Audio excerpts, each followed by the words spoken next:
This is turning out to be quite the epic struggle.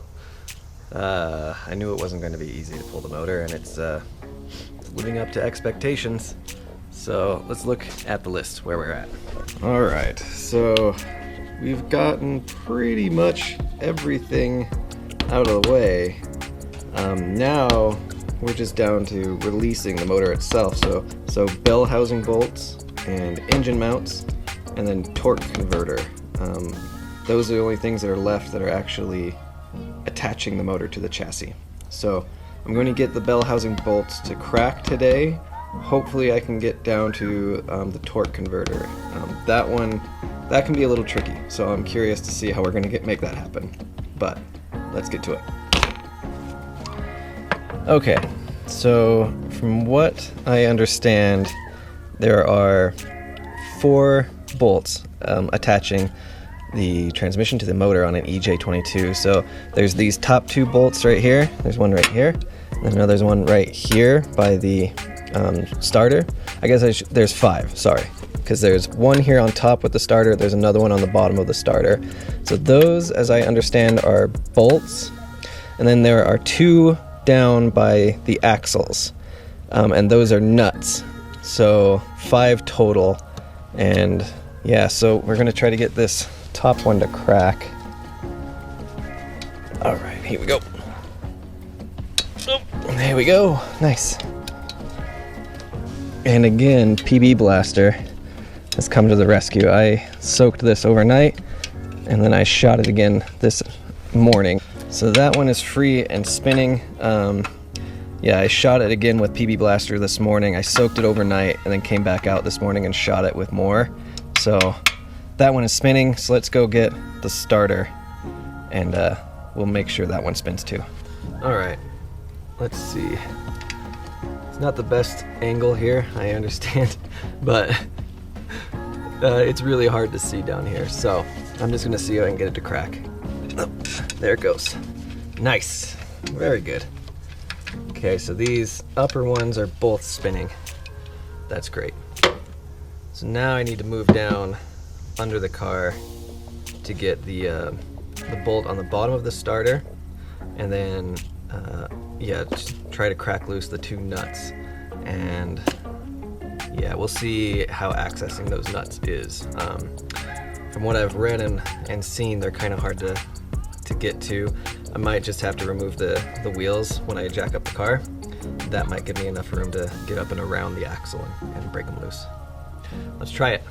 Well, for 2 hours of work, I got 2 bolts out. So I got this bolt for the starter to the transmission, but the ground to the starter was super annoying. That's a 13 socket, and it's the only 13 on the entire car, which is stupid. So to remove the bell housing bolt above the starter, you have to remove the ground to the starter, and removing the ground took forever. So anyway, that's out. The other top bolt is loose. I can pull that out whenever I want. The 2 nuts at the bottom, oh boy, those are going to be a problem. I'm not quite sure how I'm going to get those out. I think I'm going to have to remove the axles, which I'm not looking forward to. In fact, I tried to remove the axles, so the driver's side I got to spin finally after a lot of effort and a lot of PB Blaster, but passenger side, the axle nut just will not spin. So I'm gonna soak that overnight and just rethink how I'm gonna get this thing off. Because if I can't get the axle out, I'm just gonna have to figure out another way to get that bottom nut out, which is really tough. It's sandwiched, you know, so it's basically, if you see the CV boot right there, it is right on the inside of that CV boot. And yeah, there's just not a lot of room to get your bar or your socket or anything in there. I can get it on, but I don't have enough leverage to really spin it. And to get the leverage, I feel like I need to move the axle. So we'll see. I might devise a plan tonight and get it in the morning, but that's the way it goes sometimes. You win them, you lose them. Okay, it's time to give you an update. A lot has happened. This has taken way longer than I thought it would, but it's probably taking as long as I deserve it to. Thinking I could handle this on my own. So I ran into a few bumps. A few things happened. So one, well, let's see, let's look at the list. So I got down to here, to the lower bell housing bolts, removing those, and those were really, really hard to get to. So the driver's side one is stuffed under the, above the subframe and the axle, and right above that is the starter, so there's just very little room to get access, and the passenger side isn't much better. It's really packed back in there with the axle, so I couldn't get them to spin. I tried every which way. I asked everybody on Facebook groups, and everyone was saying that there's just enough room to get a box-in wrench there and you can spin them. For the life of me, I couldn't do it. It took me like 4 hours and I couldn't do it. So I went to plan B. I tried to remove my axles because that would give me the clearance to get enough leverage on it. So the driver's side axle nut I could get off. It spun. It took a lot of effort, but it spun. And then the driver's side, or the passenger side one, I couldn't get it to spin for the life of me. It was just seized to the axle. So I couldn't get the axles off, so I couldn't get access to the bolts, so I was stuck. So I admitted defeat. This is what defeat looks like. Stupid bolts. Not my problem anymore. My mechanic's gonna take care of it. I had my car actually towed to my mechanic, and I had them break all my axle nuts loose. So all those nuts are loose now, which is great, because eventually I'm gonna have to take out the rears. Well, they all need to come out when I do the swap, so that's fine. But those are loose now, so that's great. And I also had them get the lower bell housing bolts loose because I couldn't do it on my own. I had to admit defeat.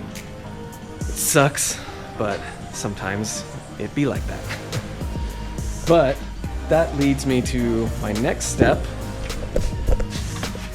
So engine mounts, cross member, that's not a problem, those are fine. But this, torque converter bolts. So in an automatic transmission car, you have a torque converter. In a manual car, you have a clutch. So the torque converter, it's what it sounds like. It converts torque from your engine into your transmission, and that's what creates drive. But it is attached to the back of your engine, and it's attached really well. Obviously, it's torqued down really hard because you don't want that thing to spin loose.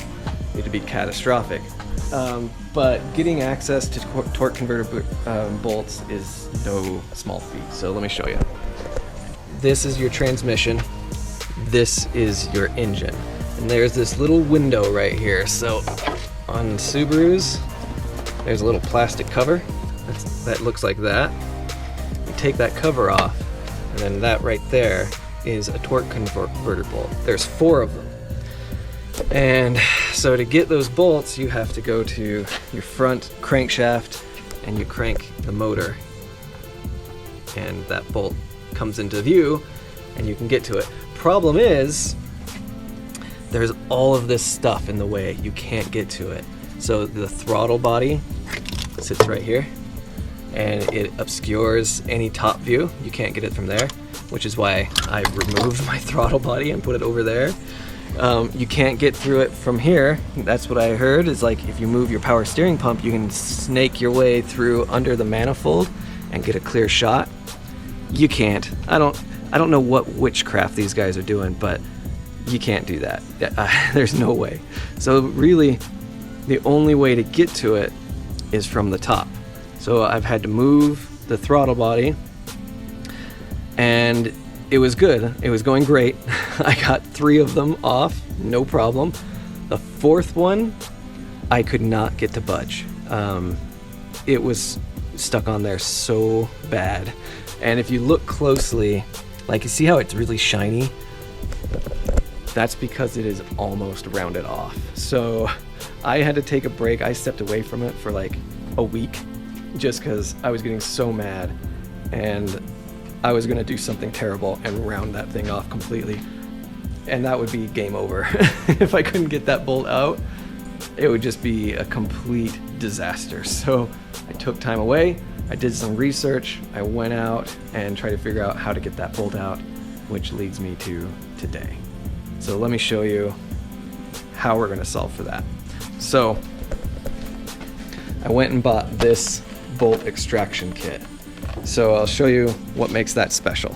So this is your standard 12 millimeter socket. You see how many stars are in there?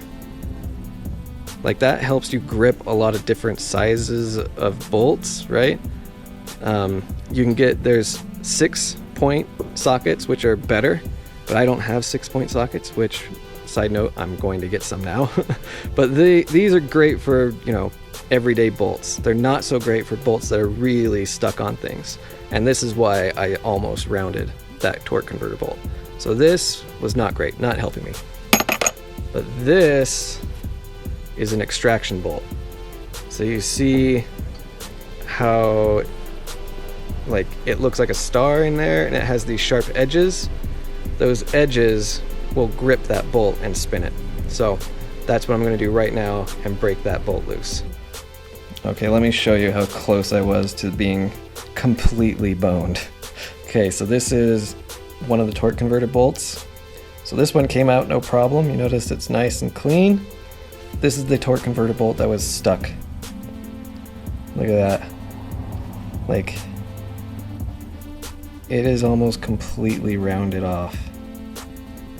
Oh man, I was minutes away from complete disaster. Oh, good news is, this thing worked like a charm. So you can get these at like O'Reilly's or AutoZone. I had to get mine from O'Reilly's because AutoZone was sold out. But this worked so well because, like, look at that. These teeth and these ridges just eat into the bolt, and it essentially creates its own flat spot to dig into and bite. Whereas this, you can kind of see how this happened. Like, the teeth are really small and they're kind of soft, not very pronounced. So these will round off bolts really easily. So I have a new set of sockets on order already. They are 6-point sockets. They won't be like as nuts and aggressive as this, but they'll be much better than this. It's a load off to finally have those bolts out. On to the next thing.